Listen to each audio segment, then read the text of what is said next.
Ilimod ni Pedro, 66. Ug samtang didto si Pedro sa silong, sa hawanan sa tugkaran, miabot ang usa sa mga babaeng sulugoon sa labawng saserdote. 67. Ug sa iyang pagkakita kang Pedro nga nagpadangdang, siya mingtutok kaniya ug miingon, "Ikaw usab kauban ni anang Nazarethnon nga si Jesus." 68. Apan kini gilimod niya nga nag-ingon, "Wala ako mahibalo ni makasabot ni anang imong giingon." Ug siya migula paingon sa agianan. Ug unya mitugaok ang manok. 69. Ug didto nakita siya sa babaeng sulugoon ug ngadto sa mga nanagtindog didto, kini siya misugod na usab sa pagsulti nga nag-ingon, "Kining tawhana usa kanila." 70. Apan kini gilimod niya pag-usab, ug sa pagkataod-taod na usab ang mga nanagtindog didto, miingon kang Pedro, "Sa tinuoray, ikaw kauban gayud nila, kay Galileahanon ka man." 37. Apan siya misugod sa pagpamalikas ug sa pagpanumpa nga nag-ingon, "Wala lagi ako makaila ni anang tawhana nga inyong gihisgutan." 62. Ug diha ang manok mitugaok sa ikaduha, ug si Pedro nahinumdom sa mga pulong nga giingon kaniya ni Jesus, "Sa dili pa ang manok motugaok sa makaduha, igalimod mo ako sa makatulo." Ug sa nakapamalandong siya niini, siya mihilak. Si Jesus sa Marcos Kapitulo 15.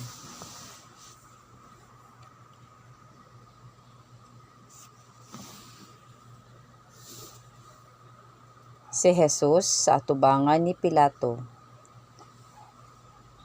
Ug diha sa pag-abot na sa kabuntagon, ang mga saserdote nga punoan na nagsabot-sabot uban sa mga ansyano ug sa mga eskreba ug sa tibuok Sanhedrin. Ug si Jesus ilang gigapos ug gitaral ug gitugyan ngadto kang Pilato. 2. Ug kaniya si Pilato nangutana nga nag-ingon, "Mao ba ikaw ang hari sa mga Hudyo?" Ug siya mitubag kaniya, "Mao sumala sa giingon mo." 3. Ug ang mga saserdote nga punoan mipasaag daghang mga sumbong batok kaniya. 4. Ug siya giusab sa pagpangutana ni Pilato nga nag-ingon, "Wala ka ba'y ikatubag? Tan-awa pagkadaghan sa mga sumbong nga ilang gipasaka batok kanimo." 5.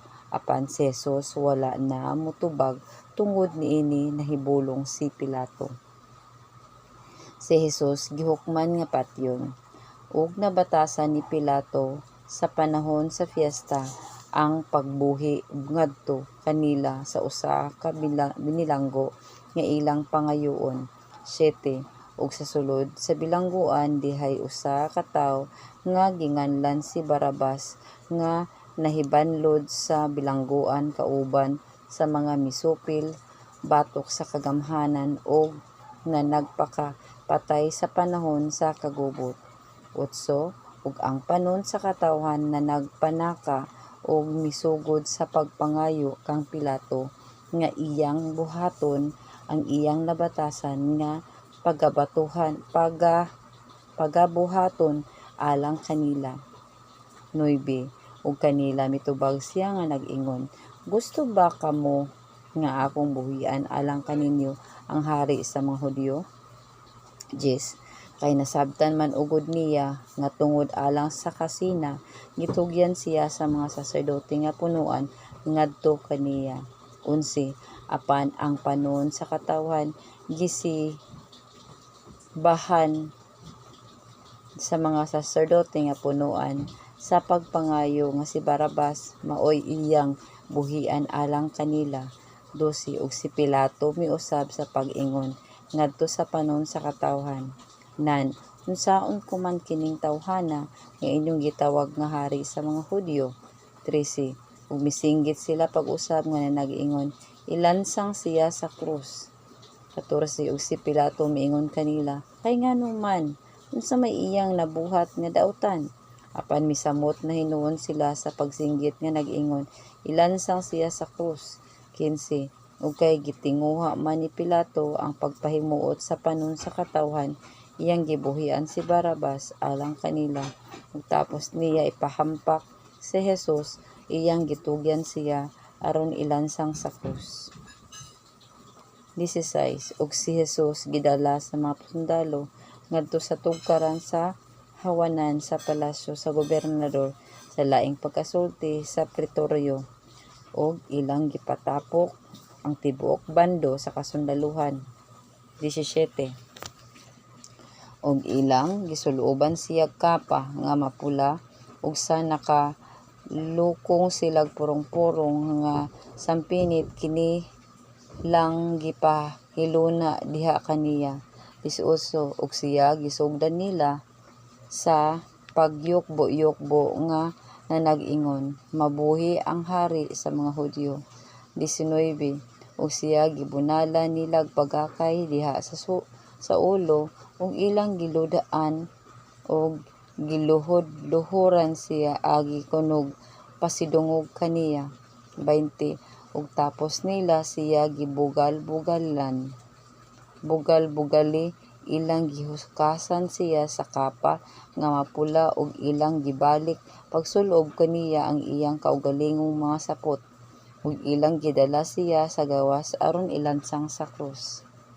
Si Jesus gilansang sa krus. 21 ug ilang gipugos sa pagpas-an sa iyang krus ang usa ka lumalabay nga nagsingabot sa syudad gikan sa balangay, si Simon nga taga Cyrene, ang amahan nila Alejandro ug ni Rufo. 22 ug ilang gidala si Jesus ngadto sa usa ka dapit nga ginganlan og Golgota nga sa ato pa dapit sa Calavera. 23 ug didto ilang gihatagan siyag bino nga sinambugan og mera, apan wala niya kini dawata. 24 ug siya ilang gilansang sa krus ug ang iyang mga bisti ilang gibahin-bahin tali kanila pinaagi sa ripa-ripa aron sa pag-ila kun unsang bistiha ang mahabilin alang sa matag usa. 25 ikasiyam kadto ang takna sa kabuntagon sa ilang paglansang kaniya sa krus. 26 ug ang sumbong batok kaniya gisulat nga nag-ingon, ang hari sa mga Hudyo. 27 ug uban kaniya ilang gilansang sa krus ang duha ka mga tulisan, usa sa iyang tuo o usa sa iyang wala. 28 ug natuman ang kasulatan nga nagaingon, giisip siya nga kauban sa mga malinapason. 29 ug siya gibiay-biay sa mga nanagpangagi nga nagnagiyango-iyango sa ilang mga ulo ug nag-ingon, aha, ikaw nga maoy muguba sa templo ug mupatindog kini sulod sa 3 ka adlaw. 30 luwasa ang imong kaugalingon ug kanaog sa krus. 31 maingon man usab ang mga saserdote nga punuan na nagbugal-bugal kaniya, nasig-ingon sa usag-usa uban sa mga eskreba, kana siya nagluwas sa uban apan sa iyang kaugalingon dili na hinuon makaluwas. 32 ang Kristo ang hari sa Israel, pakanauga siya karon sa krus aron makakita kita og managpanuo ug ang mga gilansang sa krus uban kaniya na namastamas usab kaniya. 33 ug sa pag-abot sa ikanapulog duha ang takna sa kaudtohon dihay kangit-ngit sa tibuok kayutaan hangtod sa ikatulo ang takna sa panon. 34 ug sa ikatulo na ang takna sa panon si Jesus mituaw sa makusog nga tingog nga nag-ingon, Eloi, Eloi, lama sabachthani, nga sa ato pa, Diyos ko, nganong gitalikdan mo ako. 35 ug dihay na nagtindog sa duol nga sa pagkadungog nila niini mingon, tanawa nanawag siya kang Elias. 36 ug dihay midalagan ug sa nakapatuhop siyag espongha.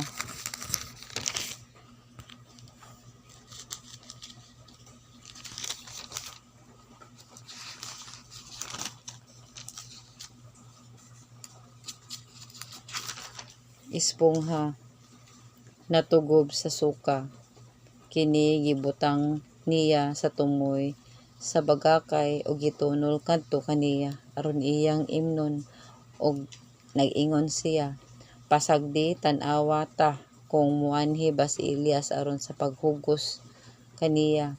37 ug si Jesus sa nakatuwaw siya sa makusog nga tingog nabugtuan sa gininhawa. 38 ug ang tabil sa templo naggilis sa duha ka bahin gikan sa taas ngadto sa ubos. 39 ug sa nakita sa kapitan nga nagtindog sa atbang kaniya nga sa ingon nabugtuan na siya sa gininhawa, siya miingon, sapagkat tinuod kining tawhana anak sa Dios. 40 ug usab ditoy mga babaye nga nagpaantaw sa pagtan-aw ug ang pipila kanila mao si Maria Magdalena ug si Maria nga inahan nila ni Santiago nga gamayon ug ni Joses ug si Salome. 41 nga sa didto pa siya sa Galilea na nagkuyog ug na nag-alagad kaniya ug didto'y daghan pang mga babaye nga mitungas sa Jerusalem uban kaniya. Ang paglubong kang Jesus.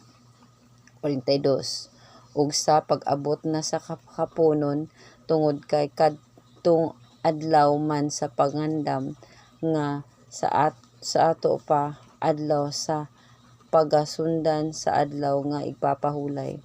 43 si Jose nga taga Arimatea, usa ka talahurong sakop sa Sanhedrin nga nagpaabot usab sa gingharian sa Dios, nangahas sa pag-adto kang Pilato sa pagpangayo sa lawas ni Jesus.